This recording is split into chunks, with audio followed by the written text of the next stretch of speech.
Okay. Are we talk ako simple lang. 600, 281, 150 ang balanse for 31. Yun pong hinihinging kong utilization nyo, anong tawag sa pondong yan, saan pwede legally gamitin. Pero ang sabi po nyo, 489, which is which po? Okay po. Okay po, ma'am. Again po, ma'am,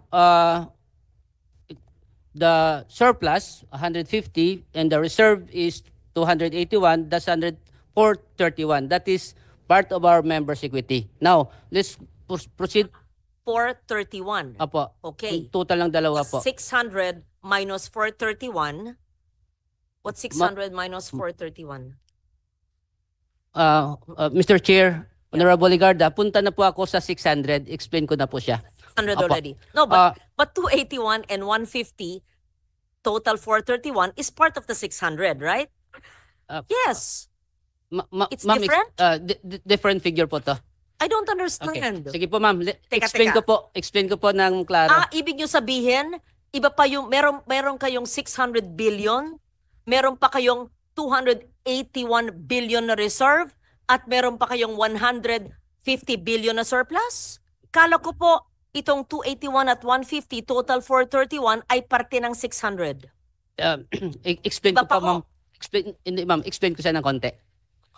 Go ahead. Sige, Sige, pa-explain kasi nalilito na kami. Kaya Iba kailangan yung ko po sinasabi ipapaliwanag. iba yung nababasa namin, iba yung sinabi mo sa plenary, iba rin po yung sinasagot nyo rito. Opo. Sige Ano, po. para sa kaalaman po ng mga kababayan nating nakikinig at nangangamba sa kanilang benepisyo mula sa PhilHealth, paliwanag mo po ano yung 600 billion, kung parte ba itong 431 o 489.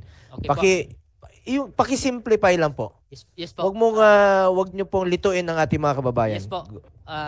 Ang pinag-usapan po natin dito actually kung sa accounting po, balance sheet to. Balance sheet, we have the assets equals liabilities plus equity. So this equity, ang pinag-usapan natin na surplus and reserve is part ng members' equity. So sa kabilang right side po siya. Now, ito pong dalawang ito, That's 281 and 150, 431, Apo, ha? apo. Okay po. okay po. Yung back up nito o sa kabilang banda niya, yung asset po natin, ito yung sinasabi na 600 po. We have as of September 628.2 billion asset, total asset po. Total asset that is cash in the bank. Cash, non-cash, including mga properties po ng korporasyon, Teka. total po to. Hindi. Yung 600 na yan, bigay nyo yung breakdown. So, Yes po. ibig sabihin, Yan mo ako ng balance sheet. 281 and 150, 431 billion, iba pa sa 600. So, meron kayong 600 plus 431. Ha? Okay. So, Saan nyo So, mali kukunin? pala ang balita. Hindi lang pala 600 ang meron kayo. 1 trillion. Ma'am, 1 trillion. explain Sabihin ko ma'am. nyo. Explain ko ma'am ha. Sige, paki-explain muna. Explain ko po ma'am. Mr. Chair, explain ko lang siya ng konti. Again, 628, babalance ito eh. Because again, the asset should be total to the liabilities and members' equity. Now, on the part of the asset natin, we have 628.2 as of September. Sa 600, Ulit.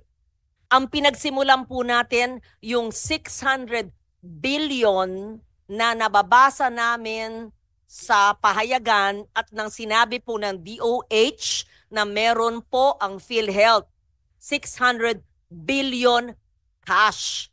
Kanina, isang oras na yata tayo, lahat ng kasamahan nyo, including ang CEO at yung abogado, sinabi na meron daw kayong 281 na reserve at 150 na surplus. Sabi nyo, CEO and attorney, parte ito ng 600B. Sinasabi po ngayon ni Mr. Limisyaco po. Yes, nahiwalay pa ito maliban sa 600B. So, ibig sabihin, ang assets nyo, cash and non-cash, ay 1 trillion. Pakipaliwanag. Yes po ma'am. Mr. Chair, again, ito yung members equity po, ang backup po niya yung ating assets. Now sa total assets of 628, yung investment po natin, investment po. Kasi ang ating asset ay classified into two.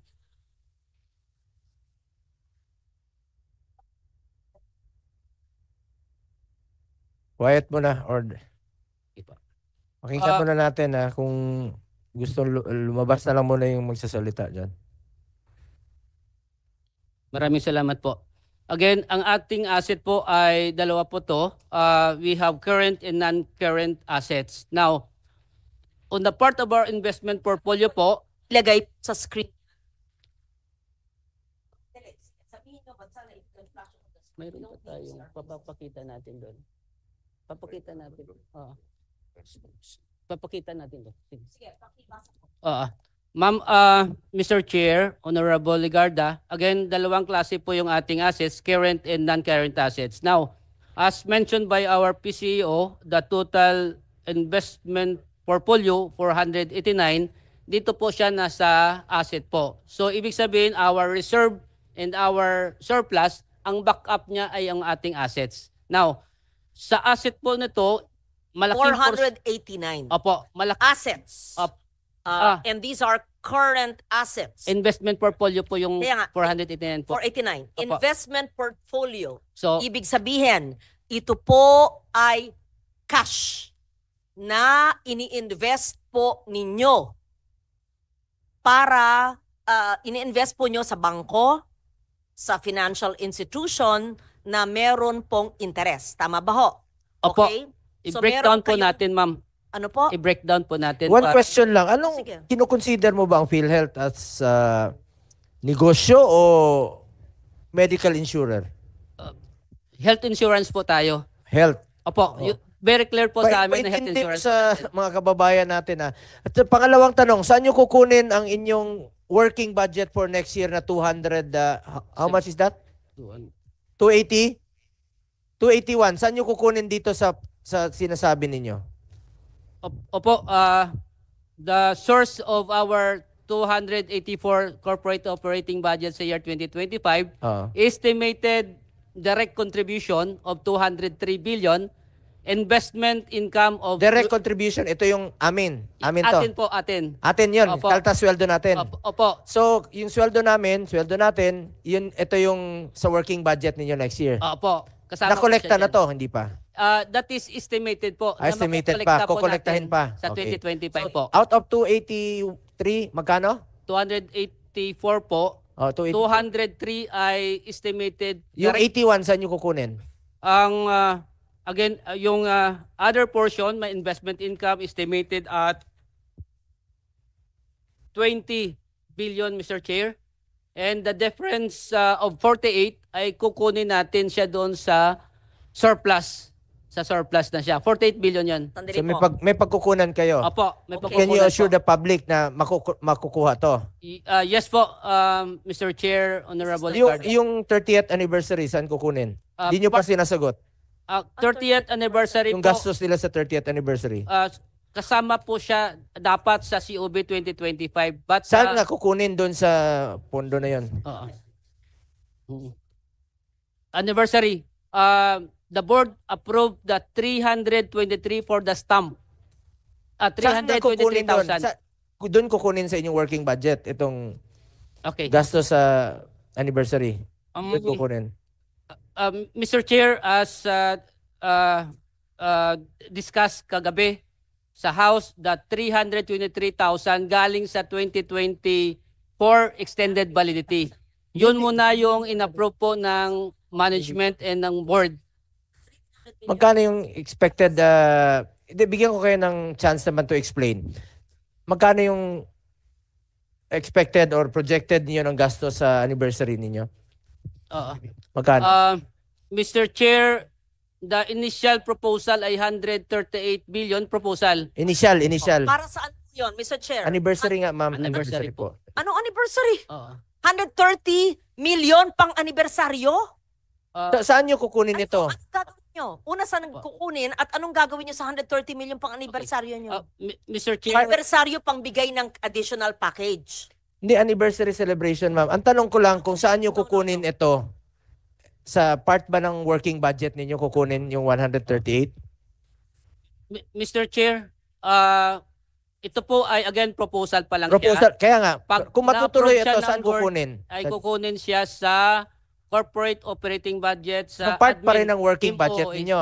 Yes Oh, po. ilang pasyente ang matutulungan yan? Yan, ang pinapakompute ko sa inyo. Baka naman let's give them the benefit of a doubt, Mr. Chair, anniversary budget, 30 years na sila, 137 million, 138 Opo. million. Sabihin mo nga, sir. Siguro naman, hindi naman yung Christmas party or celebration. Siguro naman hindi biyahe. Siguro naman hindi pagkain ng mga officers. Siguro, ito ay pagpalaganap ng mga package. Di ba po? Ano ba yung 138 million? Ma'am, Eh, Mr. Chair. Oh, ano ba? Mr. Chair, sorry. Pakisagot lang, no? Yes.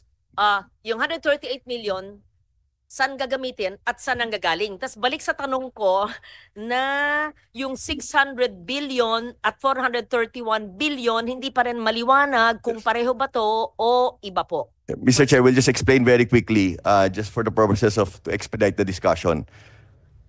What was approved by the board and what was decided in PhilHealth already is the budget for the 30th anniversary was brought down to a few 100,000 pesos only. So maybe we can just, to clarify everything, there's nothing, there's no hundreds of millions, there's no millions. So just so that we can continue with the discussion, please. Yun ang tinanong ko kanina at sabi mo, you will explain it later. Yes. So nauna nyo pong sinagot yung mga tanong ni Senator Ligarda kaysa sa mga tanong ko na hindi pa rin nasasagot until now. Pakisagot muna.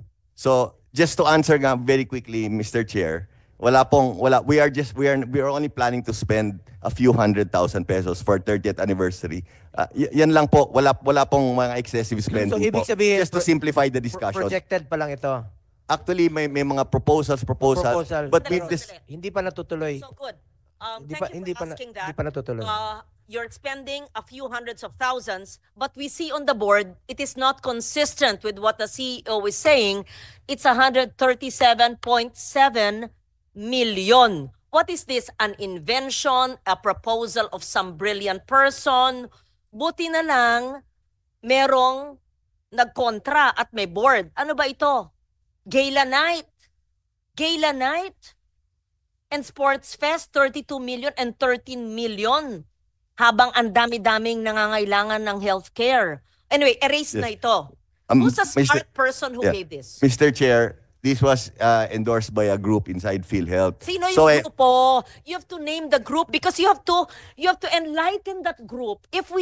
Kung hindi po dinis-approve ng board ito at hindi kami nanunood sa inyo, walang oversight function ang Senado, ang Congress, you could have because you're a GOCC. We don't watch you every day. Mr. Chair, Mr. Chair, Madam, Sino po ang brilliant na nagbigay nito? we have an anniversary committee.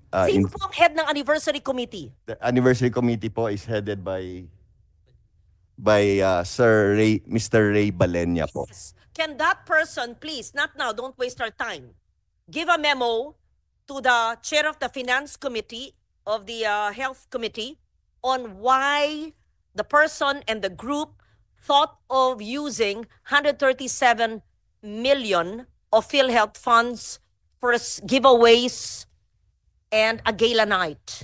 We will submit, Your Honor, we will submit it within the day to Congress. No? A sports meet 2 years to the for Senate. 32 million and a gala night with PROs, I hope it's at GROs, at 13 million. And a gala night with HOs for another 4 million, blah, blah, blah. And,